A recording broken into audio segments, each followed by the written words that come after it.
Hi வணக்கம் எல்லாருக்கும். மாவு என்ன சலிக்கிறேன்னு பார்க்குறீங்களா? பச்சரிசி மாவு தான் சலிச்சிட்டு இருக்கிறேங்க முறுக்கு செய்யலான்னு சொல்லிட்டு. இதான் ஃபர்ஸ்ட் டைம் நான் வந்து இந்த மாதிரி பவுடரில் முறுக்கு செய்கிறேன். இதுக்கு முன்னாடியே நான் முறுக்கு செய்யணும்னு விருப்பப்பட்டேன்னா, பச்சரிசி, புழுங்கரிசி, உளுந்து இதெல்லாம் சேர்த்து நல்லா கழுவி ஊற வச்சுட்டு கிரைண்டரில் நல்லா நைஸாக அரைச்சி எடுத்துக்குவேன். அது வந்து கொஞ்சம் கன்சிஸ்டன்சி மாதிரி தண்ணி கொஞ்சம் தண்ணியாக இருக்கும். அதுக்கு பொட்டுக்கல்லை ஆட் பண்ணிக்குவேன். பொட்டுக்கல்லை நல்லா மிக்சியில் அடித்து அதை சலித்து அதை ஆட் பண்ணிக்குவேன். அப்போ வந்து கரெக்டான அந்த பதம் வந்துடும். இதோட நம்ம வரமிளகா, பூண்டு எது வேணாலும் சேர்த்துக்கலாம். இன்றைக்கி நான் வந்து அதிகமாக ஃப்ளேவருக்காக வந்து கருவேப்பிலை ஆட் பண்ணிடுறேன். பச்சரிசி பவுடராக எடுத்ததுனால பொட்டுக்கடலை, பூண்டு, இதோட வரமிளகா, கருவேப்பிலை அதிகமாக ஆட் பண்ணி ஃப்ளேவருக்காக எல்லாத்தையும் சேர்த்து ஒன்று சேர பவுடர் ஆக்கி அதை வந்து சலித்து அந்த கப்பியெல்லாம் எடுத்துகிட்டு அதை அப்படியே ஆட் பண்ணிக்கலாம் அப்படின்னு சொல்லிட்டு எல்லாம் போட்டு கலக்கிட்டுருக்குறேங்க. மிளகாய் நல்லா காரமாக சேர்த்துக்கிட்டோம் அப்படின்னாலும் நல்லாயிருக்கும். எனக்கு எள்ளு போட்டு முறுக்கு செய்கிறத விட ஓமம் போட்டு செய்யும்போது இன்னும் நல்ல வாசனை வரும். அதனால் எனக்கு எள்ளை விட ஓமம் அதிகமாகவே நான் போடுவேன். எள்ளு போட மாட்டேன். பாருங்கள், ஓமம் வந்து நிறையாவே போட்டிருக்கேன். நல்ல டைஜஷன் ஆகும், நல்ல வாசனையும் வரும் அப்படிங்கிறதுனால. இப்போ இதில் வந்து உப்பு இந்த முறுக்குக்கு தேவையான அளவு சேர்த்துக்கலாம்.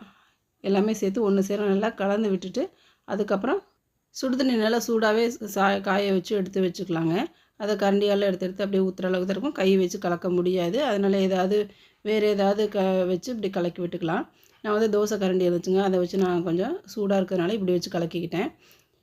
இது மாதிரி நல்லா ஒன்று சேர நல்லா கலக்கி விட்டுக்கலாம். கலக்கி விட்டு பார்த்திங்கன்னா ஓரளவுக்கு தண்ணி விட்டால் போதும். அதுக்கப்புறம் அதை அப்படியே அந்த சூட்டோடையே மூடி வச்சிடலாம். ஒரு 10 நிமிஷம் மூடி வச்சிட்டோம் அப்படின்னா அந்த சூட்லேயே கொஞ்சம் மாவு சாஃப்டாயிரும். இதில் நெய் சேர்த்துக்கலாம். ஏன்னா நெய் வந்து இன்னும் கொஞ்சம் சுடுதண்ணி சூடோடு இருக்கும்போது சேர்க்கும்போது இன்னும் கொஞ்சம் மெல்ட் ஆகி அதுவும் நல்லா ஒன்று சேர கலந்து விட்டுட்டு மூடி வச்சுட்டு ஒரு 10 நிமிஷத்துக்கு அப்புறம் இன்னும் கொஞ்சம் தண்ணி விட்டு பிணைஞ்சு வச்சா போதும்.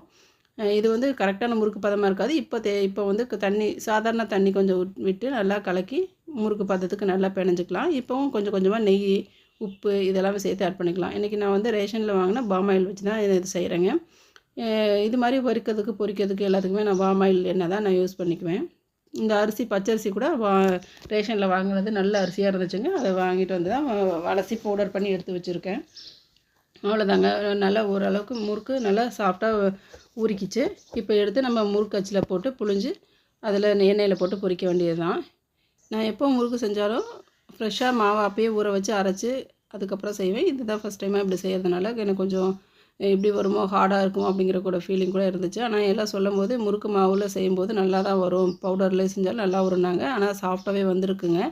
முறுக்கோட கலர் மட்டும்தான் எனக்கு கொஞ்சம் இன்னும் டார்க் ப்ரௌனாக வந்துச்சு. மற்றபடி சூப்பராக வந்திருக்குங்க. ஓகேங்க, மிச்ச முறுக்கே நான் சுட்டு முடிச்சிடுறேன். தேங்க்ஸ் ஃபார் வாட்சிங்.